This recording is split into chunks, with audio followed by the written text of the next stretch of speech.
ini cukup cukup dewasa dan apa ya, kanal-kanal penyaluran aspirasi semakin dewasa, semakin dewasa dalam mencapaikan suara-suara demokrasi dalam karnaval. Oh ya, oke. Karnaval mereka kita beri kesempatan untuk berekspresi, barangkali di situ bisa itu masuk di apa itu?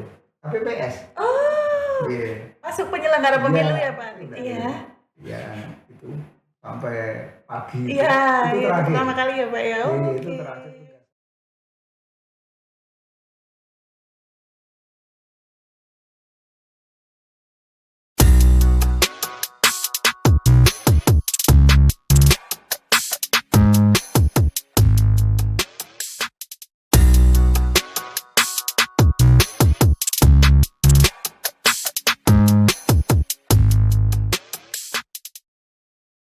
Assalamualaikum warahmatullahi wabarakatuh. Halo teman pemilih, senang sekali saya Puri bisa hadir menjumpai teman pemilih di podcast KPU Sukoharjo, KPU Menggoda, mengobrolkan demokrasi kita. Tempat di mana urusan pemilu dibahas dengan santai namun tetap berbobot. Hari ini spesial banget nih karena kita hadir dengan tema yang besar yaitu Merdeka Bangsaku, Merdeka Demokrasiku. Tema ini selaras dengan bulan ini yang bertepatan dengan perayaan Hari Ulang Tahun Republik Indonesia tahun ke-80. Nah, menariknya di Kabupaten Sukoharjo sendiri pada pemilu dan pilkada tahun 2024 kemarin berjalan aman, lancar, dan kondusif. Artinya,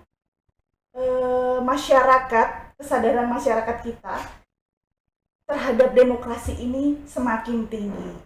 Nah, hari ini kita akan membahas makna kemerdekaan dan demokrasi bersama narasumber spesial yaitu Bapak Abdul Haris Widodo, SIP, MSI, MH. Beliau adalah Sekretaris Daerah Kabupaten Sukoharjo. Yuk, kita langsung saja sapa beliau. Selamat datang Pak Haris. Terima kasih atas undangannya, Mbak. Baik, Pak. Bagaimana kabarnya, Pak? Alhamdulillah, sehat. Alhamdulillah. Semoga sehat semua. Alhamdulillah. Wah, pasti lagi sibuk-sibuknya nih ya, Pak. Menjelang 17-an nih. Kalau di acara 17 Agustus nih, Pak. Pak Haris lebih suka jadi penonton lomba atau ikut lomba nih, Pak?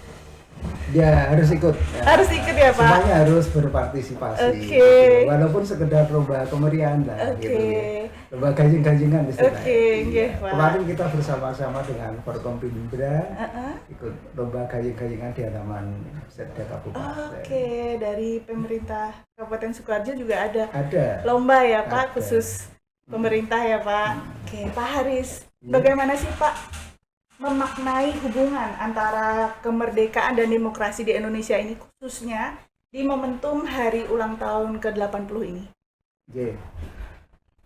Momentum kemerdekaan ini dikaitkan dengan demokrasi gitu nggih. Kalau kita lihat sejarah kemerdekaan itu justru dimulainya pintu gerbang demokrasi di Indonesia. Menurut saya seperti itu. Setelah itu kan terbentuk satu pemerintahan dan mulai ditata demokrasinya, pemilu dan lain sebagainya. Kemudian di momentum ini sudah sekian tahun merdeka, ini sebagai refleksi juga. Merdeka berarti juga merdeka untuk menyalurkan aspirasi. Menurut saya seperti itu. Artinya apa? Merdeka bukan sekedar merdeka dari penjajahan, tapi bagaimana seluruh elemen masyarakat ini dapat menyampaikan aspirasi, pilihan politik dan lain sebagainya secara merdeka juga. Baik. Tapi menurut Bapak nih, seperti apa nih suasana atau iklim demokrasi di Sukoharjo saat ini? Alhamdulillah, kalau Sukoharjo saat ini cukup sejuk nih. Ya, mungkin ya karena seluruh elemen yang terlibat dalam proses demokrasi ini cukup dewasa dan kanal-kanal penyaluran aspirasi cukup terbuka juga. Jadi ini kondusif gitu nggih. Di Pemda sendiri lah bagaimana Pemda menyediakan saluran-saluran untuk menyampaikan aspirasi dari warga, pengaduan dan lain sebagainya itu banyak banget. Jadi saya lihat alhamdulillah sampai saat ini cukup kondusif dan semoga nanti ke depan tetap kondusif. Alhamdulillah ya Pak. Kalau dibandingkan 5 sampai 10 tahun yang lalu nih, ada perubahan positif apa nih yang terlihat nih Pak? Kalau saya melihat ini apa ya, gap antar pendukung partai di grassroots ini cukup cukup tipis dan sepertinya sudah menyatu gitu. Apa mungkin ya ini karena kemarin hampir semua parpol itu bersama-sama mendukung satu pasangan, ini barangkali dapat dari situ sehingga saya lihat di bawah itu masing-masing pendukung partai pun sepertinya tidak ada gesekan juga gitu. Nah, kalau menurut Bapak, pihak-pihak mana saja nih Pak yang menurut Bapak tuh perlu diajak konsolidasi untuk menjaga suasana demokrasi di Kabupaten Indonesia itu, Kabupaten Sukoharjo agar tetap kondusif dan berkualitas nih Pak? Saya kira semuanya perlu dirangkul ya, semua stakeholder yang terkait dengan proses demokrasi gitu, baik itu Pemda, legislatif, kemudian termasuk penyelenggara pemilu sendiri, dan yang terakhir masyarakat. Saya kira semuanya perlu kolaborasi untuk meningkatkan nilai demokrasi ini sesuai peran masing-masing. Semuanya kan punya peran dalam rangka meningkatkan kualitas demokrasi ini. Kalau menurut Bapak nih, sejauh mana nih cita-cita demokrasi di Sukoharjo mampu memperkuat makna kemerdekaan nih Pak? Harapan saya tentunya bagaimana masyarakat Sukoharjo semakin dewasa dalam mencapaikan suara-suara demokrasi dalam rangka mencapai tujuan cita-cita. Artinya begini, dengan saluran yang ada, harapan saya seluruh elemen masyarakat itu ikut mengawal, berpartisipasi terhadap capaian daripada program-program pemerintah lewat saluran yang ada, baik itu parpol, organisasi yang ada dan lain sebagainya gitu. Termasuk di sosial media juga ya tentu, Pak? Terus sudah semakin terbuka, semua rakyat bisa mengakses ya Pak ya. Nah, tema HUT kali ini di tahun ini kan Bersatu, Berdaulat, Rakyat Sejahtera, Maju Indonesia nih Pak. Nah, kalau disesuaikan dengan arah pembangunan di Sukoharjo Pak, maknanya seperti apa ya Pak?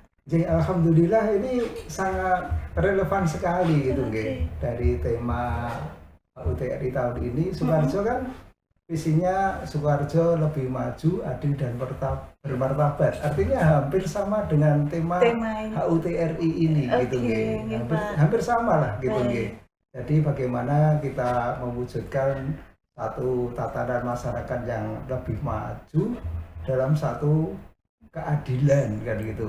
Dalam satu keadilan dan kita bisa mengangkat martabat masyarakat lebih baik, dan ini sangat relevan dengan tema HUTRI tahun ini ya Pak. Nah, di khusus perayaan HUT RI ini nih Pak, apa dari Pemda Sukoharjo ini menyiapkan program khusus nih Pak untuk perayaan HUT Republik Indonesia ke-80 gitu Pak, yang juga sekaligus mendorong kesadaran demokrasi? Ya, sebenarnya tiap tahun sudah kita lakukan sih Mbak nggih. Salah satu kegiatan yang paling terlihat nggih untuk bisa menampung aspirasi dan mereka mengekspresikan nanti kan terutama dalam karnaval.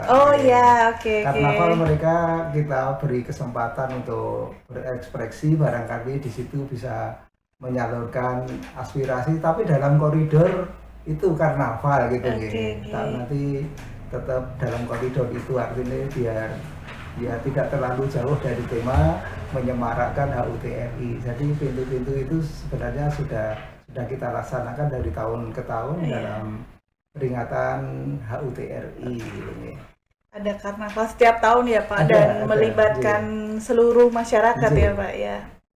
Nah, nilai atau pesan demokrasi apa nih Pak yang ingin Bapak sampaikan di masyarakat pada momentum hari ulang tahun ke-80 ini?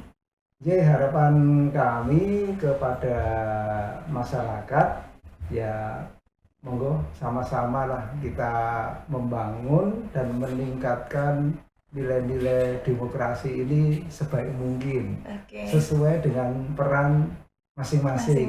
Barangkali dari Pemda seperti yang saya singgung tadi, kemudian dari penyelenggara pemilu, termasuk dari Panwa sendiri, kemudian dari partai politik dan seluruh jajarannya, mari kita tingkatkan kualitas demokrasi ini.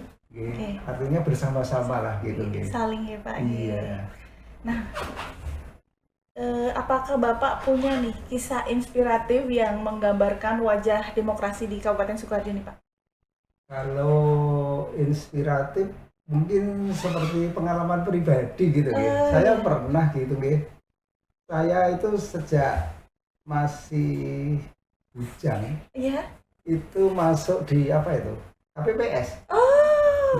Masuk penyelenggara pemilu ya Pak, tingkat KPPS itu sampai lama banget. Saya sampai lupa itu berapa kali gitu Nah terakhir itu waktu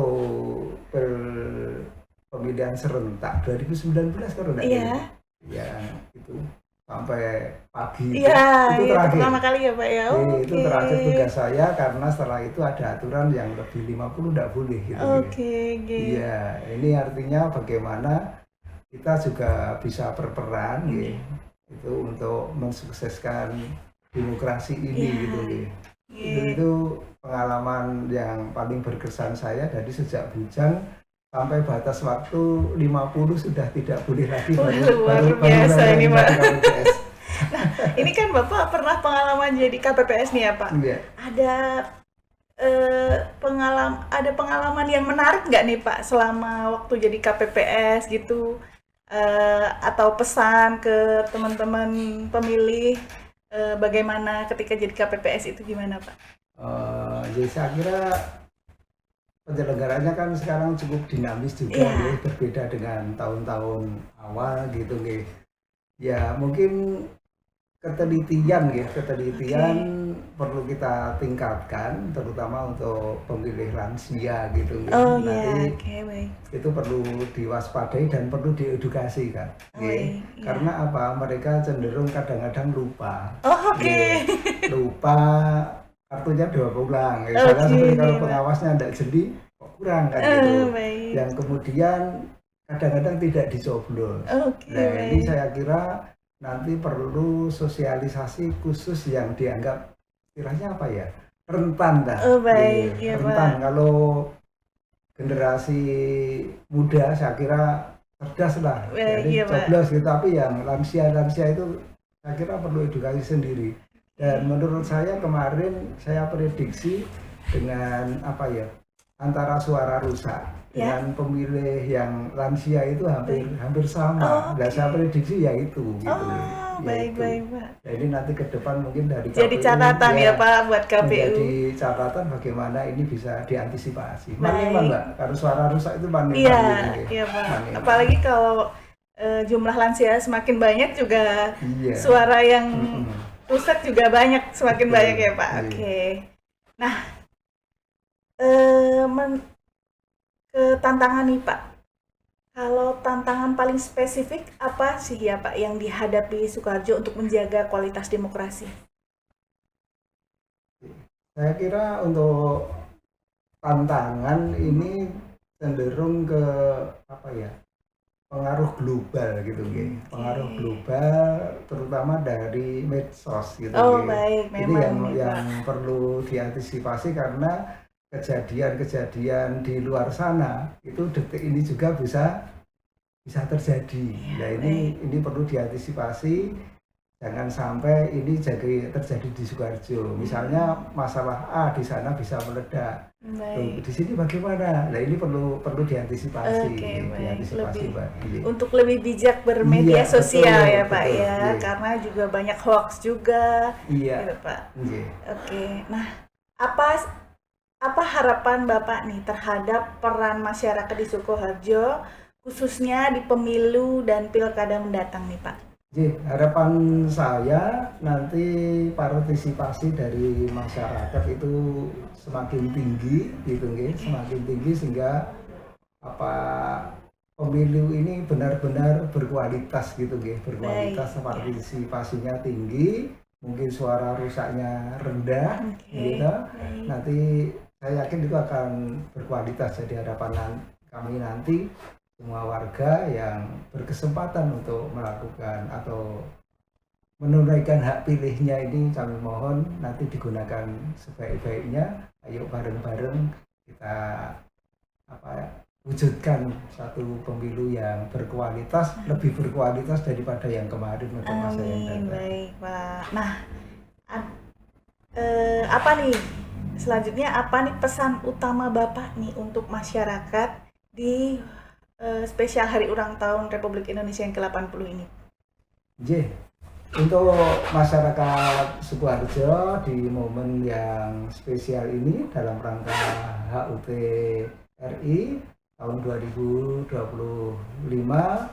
saya mengajak bersama-sama membangun Sukoharjo, menuju Sukoharjo yang lebih maju, adil dan bermartabat, karena slogan Sukoharjo atau visi misi Sukoharjo ini sejalan dengan tema HUT RI di tahun 2025 ini.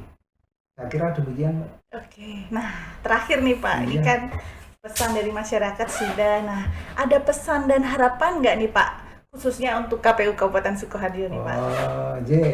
Ya tentu ada Mbak. Harapan saya nanti ke depan bagaimanapun KPU kan ujung tombak itu untuk proses penyelenggaraan pemilu.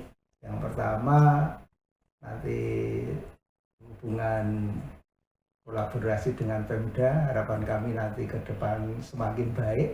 Baik, siap Pak. Kemudian belajar dari masalah-masalah atau kekurangan-kekurangan tahun lalu dalam penyelenggaraan pemilu, barangkali menjadi satu hal yang perlu menjadi satu pembelajaran untuk meningkatkan kualitas penyelenggaraan pemilu di tahun yang akan datang. Saya kira itu Mbak. Oke, baik Pak. Baik, terima kasih banyak Pak Haris atas waktunya dan pandangannya yang sangat mencerahkan. Semoga semangat kemerdekaan dan demokrasi yang kita bahas hari ini bisa menginspirasi seluruh masyarakat Sukoharjo, khususnya untuk terus merawat demokrasi. Baik, untuk teman pemilih, terima kasih sudah mendengarkan podcast KPU Sukoharjo. Sampai jumpa di podcast KPU Menggoda berikutnya. Wassalamualaikum warahmatullahi wabarakatuh. Merdeka!